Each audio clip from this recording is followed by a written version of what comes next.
Graça e paz, eu estou aqui na garagem onde nós fazemos o culto da igreja.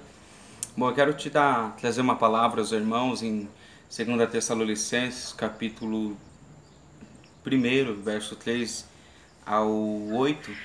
Vai dizer assim: Sempre devemos, irmãos, dar graças a Deus por vós, como é de razão, porque a vossa fé cresce muitíssimo e o amor de cada um de vós aumenta uns para com os outros.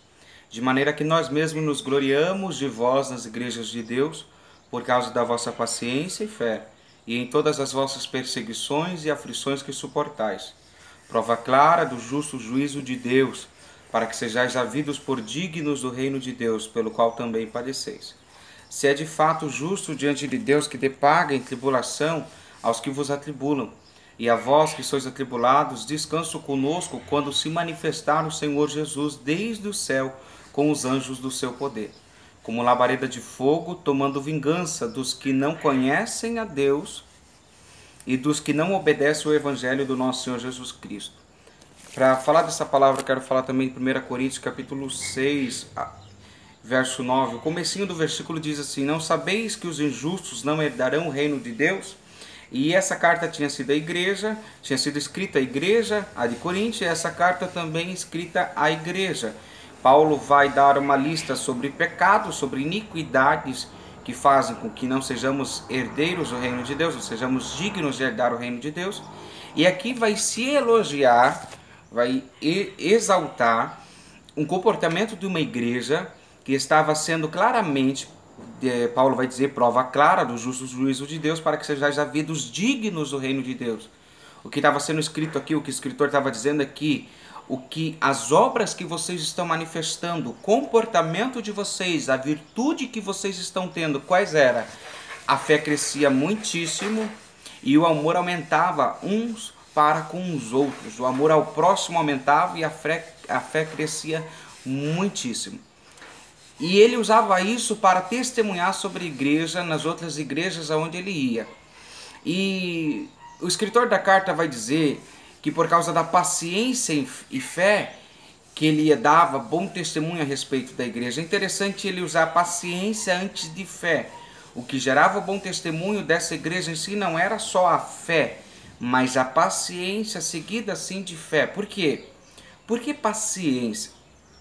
Porque muitas pessoas têm fé, mas uma fé espontânea, não permanente, é uma fé temporária. Vindo a tribulação, vindo a dificuldade, eles já abandonam aquela fé, entram em um estágio de murmuração, de rebeldia, rebelião, de diversos pecados contra Deus, contra um líder, contra a igreja, contra a palavra de Deus, pessoas que não suportam as tribulações.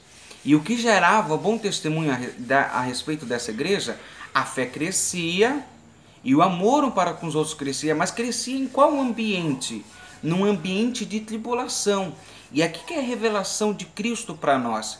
Porque Deus é poderoso para fazer a nossa fé crescer e o nosso amor crescer no meio de circunstâncias dificultosas e terríveis. Nós esperamos vir momentos de paz, muitas vezes momentos de alegria, momentos de bênção, momentos de regozijo, de cumprimento de promessa, para dar um passo de crescimento, para dar um passo de romper e oferecer algo melhor a Deus e ao nosso próximo. Só que essa igreja sendo atribulada, perseguida, a Bíblia diz que a fé deles crescia muitíssimo, não crescia, crescia muitíssimo, e o amor deles aumentava um para com os outros. Olha só o que Cristo pode fazer comigo e com você.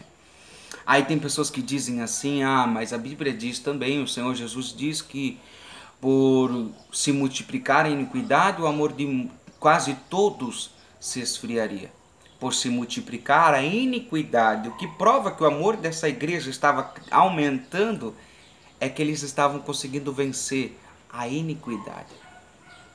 E quando você vai ver um homem iníquo ou alguém praticando iniquidade, é uma pessoa que não aceita a correção, é uma pessoa que não aceita a repreensão, faz errado e acha que está certo no que faz. E nós estamos vivendo num contexto que muitas pessoas estão vivendo em iniquidade e não conseguem ter discernimento que estão indo a um caminho de perdição. pastoreando igreja hoje, quantas e quantas pessoas que eu corrigi, não sendo crente, aceitaram a correção. E quantas pessoas, sendo cristãs, não aceitaram a correção que eu dei. Sendo batizadas, tomando santa ceia. Você precisa entender que existe um comportamento que Deus requer de mim e de você. E esse comportamento é bíblico. Esse comportamento é ordenanças de Jesus, dos apóstolos, diretrizes que foi dado aos cidadãos que querem herdar o reino de Deus. Bom, ali era a prova que eles estavam sendo aperfeiçoados para o reino de Deus a partir do momento que eles apresentaram paciência e fé no meio das tribulações e aflições, perseguições que eles suportavam. Eles não só passavam, porque tem muita gente que passa por provações, mas tem gente que suporta a provação. Porque passar todo mundo passa. Mas o interessante aqui, o que Deus nos traz essa palavra é: como você suporta a perseguição e a tribulação? Eles suportavam com muita fé, com amor, paciência. Nós precisamos crescer nessas coisas. Bom, esse suportar, o significado ali a palavra contém a ideia de perseverar, tolerar, ser paciente, suportar, aguentar firme e não perder a coragem sob pressão.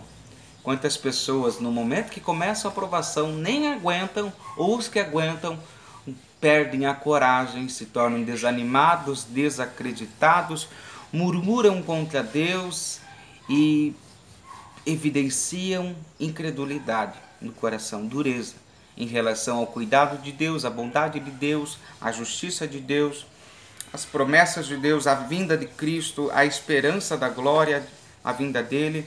Bom, e continua dizendo assim: e a vós que sois atribulados, descanso conosco quando manifestar o Senhor Jesus desde o céu com os anjos o seu poder. É interessante que o escritor da carta não vai prometer um descanso para o tempo presente. Ele não vai dizer: Deus vai dar vitória a vocês, a tribulação vai acabar, a perseguição vai acabar, maravilha. Ele não promete isso. Ele diz: se é de fato justo diante de Deus, que dê em paga a tribulação aos que vos atribulam, e a vós que sois atribulados, descanso conosco quando se manifestar o Senhor Jesus desde os céus, com os anjos do seu poder. Ele olha para o descanso na vinda de Cristo. Nós estamos querendo um descanso aqui na terra e nós estamos perdendo a sensibilidade de que Jesus está às portas, de que Deus está às portas e que Ele vai buscar a sua noiva e Ele vai buscar uma igreja lavada, remida, pura, imaculada, uma igreja sarada, uma igreja sem iniquidade, porque diz a palavra assim: muitos dirão, Senhor, Senhor, naquele dia, e eu direi, apartai-vos de mim, malditos, pois não vos conheço, vós que praticais a iniquidade. Pessoas que serviram a Deus, que profetizaram, que curaram, que estavam firmes na obra de Deus, mas não eram de Deus, porque estavam vivendo a iniquidade. Bom, tem uma pergunta para você. A fé deles crescia muitíssimo. Se você fizer uma linha hoje para medir a sua fé desde o tempo que você se converteu, há 2 anos ou há 2 anos atrás, vamos pegar uma data assim, a tua fé faria uma linha ascendente ou descendente? A tua fé cresceu ou diminuiu? A tua intensidade de servir a Deus cresceu ou diminuiu? Bom, e não é em quantidade de coisas que você faz para Deus, mas é na qualidade das coisas que você tem feito para Deus. Essa qualidade aumentou? A tua qualidade de oração, de comunhão com Deus, a qualidade da tua leitura bíblica, a qualidade do seu tempo e período de jejum, a qualidade dos seus cultos a Deus. Bom, e outra coisa, o amor de vós aumenta uns para com os outros. E a Bíblia diz assim, Jesus diz assim: não ameis somente de palavra, mas de fato ou de obra. Se o amor dessa igreja estava crescendo, quer dizer que cada vez mais eles praticavam boas obras um para com os outros. Quantos irmãos eu conheço que dão dízimo na igreja, oferta na igreja, mas não ajudam ninguém da igreja? Eles dão dízimo crendo que agradam a Deus, a oferta crendo que agradam a Deus e cumprindo ali o seu ritual, a sua cerimônia, mas eles ouvem que existem irmãos em necessidades, eles ouvem que existem irmãos precisando de coisas e passando por tribulações, e eles não estendem a mão para ajudar. Bom, Essa é uma advertência que o Senhor nos faz.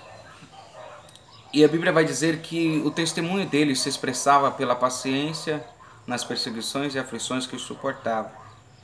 E o versículo 8 diz assim: como labareda de fogo, tomando vingança dos que não conhecem a Deus e dos que não obedecem ao Evangelho de nosso Senhor Jesus Cristo. Me parece que a igreja está numa insensibilidade, acreditando que só vai ser castigado os de fora da igreja. E nós estamos esquecendo que a Bíblia diz que o juízo de Deus vai começar sobre a igreja de Deus. E aqui o escritor vai dizer que a vingança de Deus virá sobre os que não conhecem a Deus e sobre os que não obedecem o Evangelho. Logo, se Deus vai se vingar daqueles que não obedecem o Evangelho, Deus não é injusto, ele não se vingaria de quem não obedeceu sem conhecer, porque para obedecer a algo ou desobedecer a algo, uma regra, uma lei, nós precisamos ter conhecimento. O que ele está dizendo é que existem pessoas que conheceram o Evangelho, estão no Evangelho, pensam que vivem o Evangelho, mas estão em desobediência ao Evangelho, e por isso Deus se vingará deles. E aqui eu deixo essa palavra para você, porque diz verso 9 assim: os quais por castigo padecerão eterna perdição, ante a face do Senhor e a glória do seu poder. Muitos verão a face do Senhor. Muitos verão para receber da glória dele, o reino dele. Muitos verão para receber perdição, eterna perdição e condenação. E eu queria te perguntar novamente: o seu amor cresceu? A sua fé cresceu? O seu desenvolvimento pessoal com Jesus e com os irmãos da igreja, de fora da igreja, os que são de fora, os que não congregam, os que não confessam Jesus como Salvador, cresceu? Porque pelo que vejo, pelo que vivo, eu percebo que a igreja está sofrendo a tendência de cada vez mais pagar o mal com o mal, cada vez mais de perdoar, mas não aceitar mais conviver junto. Eu perdoei, mas não falo mais com ele, não falo mais com ela, cada um no seu canto, não me intrometo na vida do meu filho, não me intrometo na vida dos meus parentes. Essa é a igreja. É uma igreja que para abençoar alguém fica medindo a vida da pessoa. Ah, esse merece, aquele não merece. Ah, esse errou, eu não vou dar nada para ele. Ah, aquele dali precisa vir mais para o culto. Aquele outro precisa fazer tal coisa para a gente semear na vida das pessoas.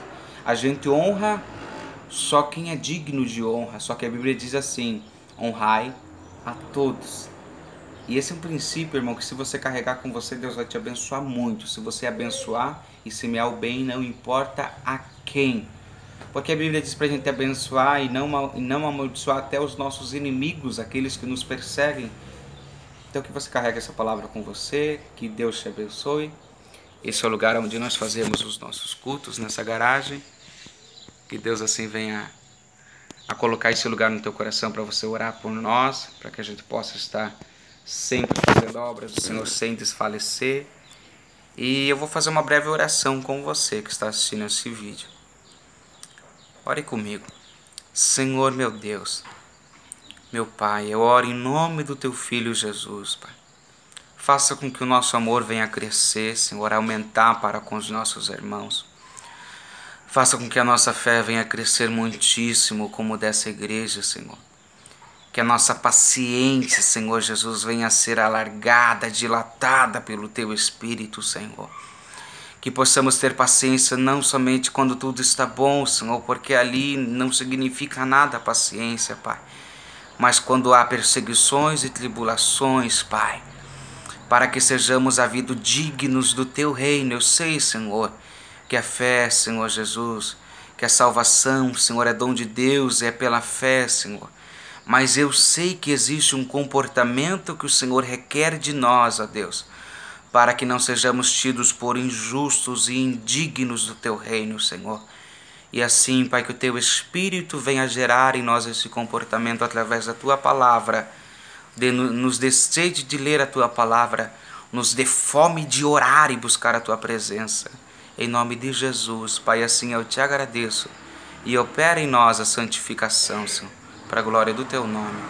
Amém.